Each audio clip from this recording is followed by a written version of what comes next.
Habari ndugu mteja, karibu tena kwenye mwendelezo wa tutorial ama video za jinsi gani kuweza kutumia app yetu ya FK Pharmacy application kwenye duka lako la dawa.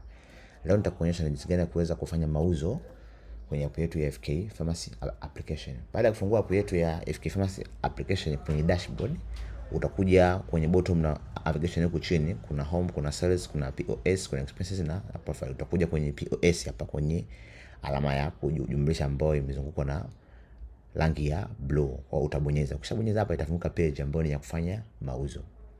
Kwenye kufanya mauzo kwenye app yetu ya FK Pharmacy application, kama unavyoona hapa, unaweza ukamweka customer kwenye hayo mauzo. Mfano kuna baadhi ya wateja ambao wanahitaji kupata receipt au na ile receipt ile labda ina majina yao yote. Kwa ina maana unaweza ukaonyesha kwenye select, then search jina la mteja. Mfano kama sisi mteja wetu ni Rosemary, kwa utamsearch hapa kama unavyoona Rosemary, atakuja huyo hapa, yuko kwa maana utamu-add Rosemary kama unavyoona. Baada ya hapo, hapa chini sehemu yetu ya cart ni sehemu ya kuweka dawa ama kuweka product ambazo tunaziuza kwenye duka letu la dawa, bidhaa ambazo tunaziuza kwenye duka letu la dawa.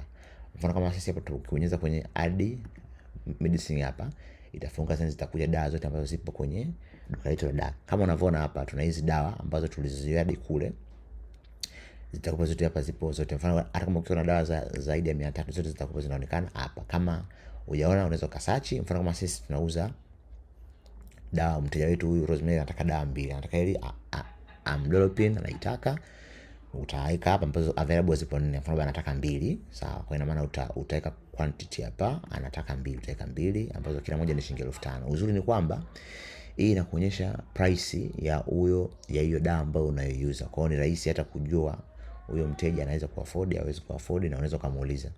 Sawa. Kwa ina maana mteja wetu Rosemary anahitaji hizi amlodipine 2 kwa shilingi 5000, kwa itamani na kwa shilingi 1000, kwa utaadi kwenye cart. Baada ya hapo labda anataka na Panado. Sawa, hawezi kunywa tu, anataka na Panado. Kwa ina maana utakuja kwenye add medicine vile vile.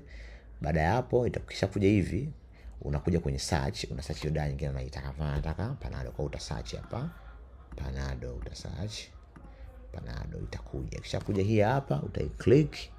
Ukisha click utaja kama mfano nataka labda Panado 10, utaweka hapa.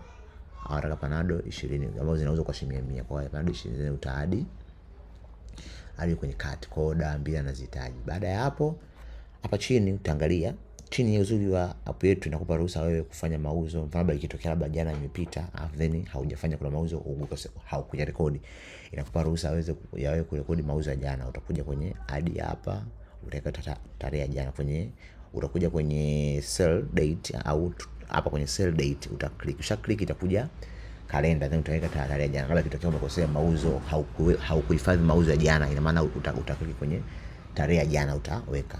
Kama labda ni tarehe ya leo hiyo tu unafanya mauzo leo kwa muda huo, ina maana utaacha today, utasema today hapo utaacha. Then hapa chini inaonyesha payment method, njia ambayo mtu ametumia kufanya malipo. Ukiklik hapa utaona kuna njia mbalimbali za kuweza kufanya za huyo mtu ambaye ananunua kufanya malipo kupitia njia hii. Mfano unatumia cash, card, mobile au tuchukulia amefanya kwa njia ya cash, kwa utaweka. Vile hapa ni payment status, huyo mtu tuchukue sisi amelipia kila kitu. Baada ya hapo tutabonyeza kwenye button ya confirm kama ni sahihi. Kama itakuja order summary kama unavyoona, itaonyesha jina la huyo mteja ambaye yupo.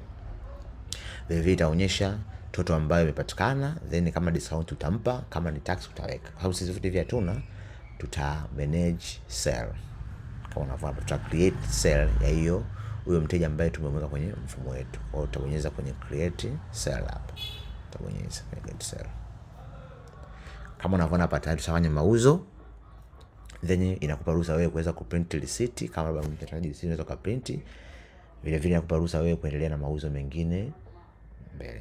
Karibuni sana wateja, hii ndio app yetu ya kidijitali ya FK Pharmacy, mfumo wa kuweza